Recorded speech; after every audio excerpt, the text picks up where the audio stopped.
in the most critical moments of your standing before Allah. And Allah subhanahu wa ta'ala unveils 99 scrolls of your sins, each one of them to the end of your vision.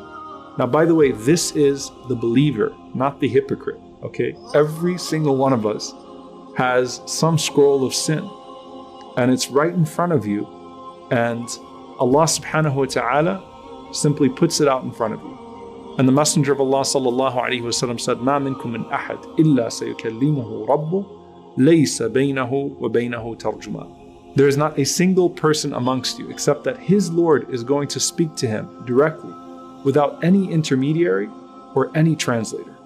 And so as you're standing there and Allah is addressing you, and you've got those scrolls in front of you, the Prophet ﷺ says, فَيَنْظُرُ عَنْ أَيْمَنَ مِنْهُ فَلَا يَرَى إِلَّا شَيْءٍ قَدَّمَهُ. So he looks to his right to see if there's anyone or anything that's going to come to his aid.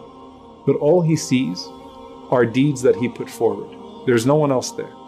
And then he looks to his left. فَلَا يَرَى إِلَّا شَيْءٍ قَدَّمَهُ. And the only thing he sees on his left are deeds that he sent forth. And then the Prophet ﷺ said, then he looks ahead, فَتَسْتَقْبِلُهُ النَّارِ. And he sees the fire facing him. Now for the hypocrite who knows that this is not going to end well, that his book is about to come to his left hand, and he's effectively doomed, what does he do? He puts his left hand behind his back. And that's why Allah subhanahu wa ta'ala says that he receives his book bishimalihi, in his left hand. In one place in the Quran, Allah says bishimalihi, and in another place, Allah subhanahu wa ta'ala says min wara'a dhahri, behind his back. Why? Because as he puts his left hand behind his back, a chain comes and locks his left hand behind his back. And then the book comes to his left hand, locked in that position behind his back. And anyone that is walking behind him can see the shame of that person on that day. May Allah subhanahu wa ta'ala protect us. So both the questioning and the humiliation for that person are public.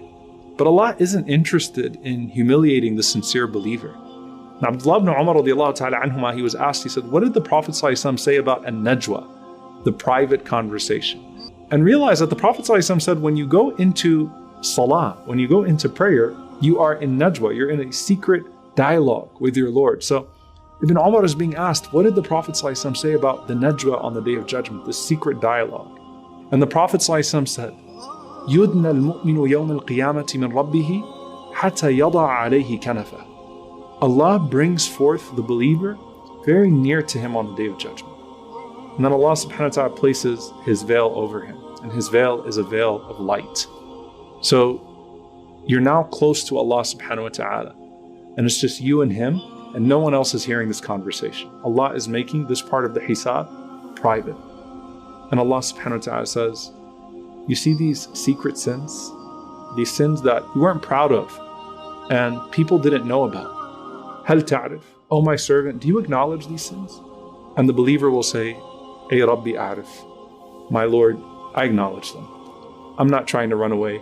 I'm not trying to deny anything. I'm not trying to say, I don't accept any witnesses. I'm not going to praise myself. Ya Rabb, I failed in this regard. I messed up. And I wasn't proud of it. It's not something I would boast about. But Ya Rabb, I acknowledge these things. So Allah subhanahu wa ta'ala then says to his servant, فَإِنِّي قَدْ سَتَرْتُهَا عَلَيْكَ فِي الدُّنْيَا وَإِنِّي أَغْفِرُهَا لَكَ الْيَوْمِ. I concealed those sins for you in this world. And today, I'm going to forgive you for them.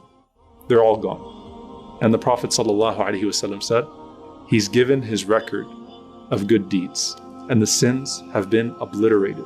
In one narration, the Prophet ﷺ said, in the place of every sayyiyah, in the place of every sin that you sought forgiveness for, there is now a hasana, there is now a good deed. To the point that the servant says, Ya Rabb, my Lord, there are things that I don't see here, sins that I committed, that I don't see here. And the Prophet ﷺ smiled so broadly as he was narrating this conversation to us, that his back teeth could be seen, sallallahu alaihi wasallam, at the mercy of his Lord. And this is what the scholars say is the tafsir of when Allah Azza wa Jal mentions that the believer receives his book in his right hand, and then he goes back to the gathering and he says, Ha umuqra'u kitabiya, everyone come read my book. because that book doesn't have those sins anymore. Everyone come read my book.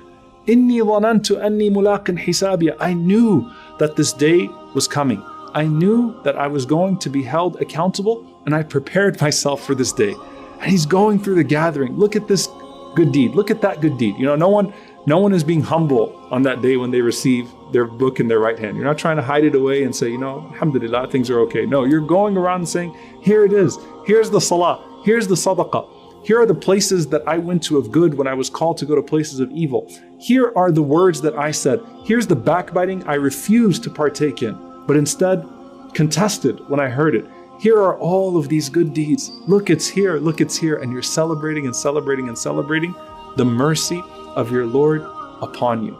And subhanAllah, as you are going around with that book and you are running around to the various people and showing off your good deeds from that moment that you just had with Allah subhanahu wa ta'ala. You know, one thing that I think about is the connection of that to the very first person the Prophet ﷺ told us this question. The very first person who was questioned, Allah subhanahu wa ta'ala says to him, didn't you think that you were going to meet me? Weren't you ready for this meeting? And that person wasn't ready.